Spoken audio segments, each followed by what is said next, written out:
1° agosto 2012, sono le ore 19:15.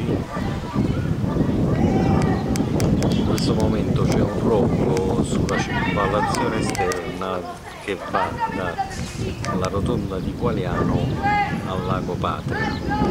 Come si vede sono un rogo grigio, probabilmente ai pneumatici sono state aggiunte foglie per limitare il colore nero dei pneumatici.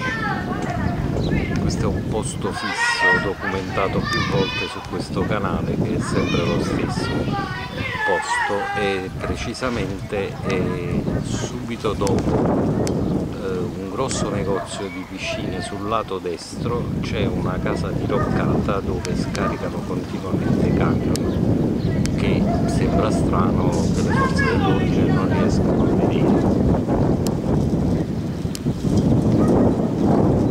Sta uscendo anche il nero del rogo.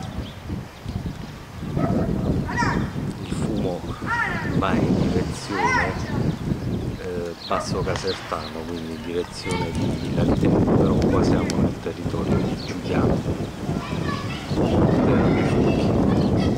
Ore 19:15 del 1° agosto 2012.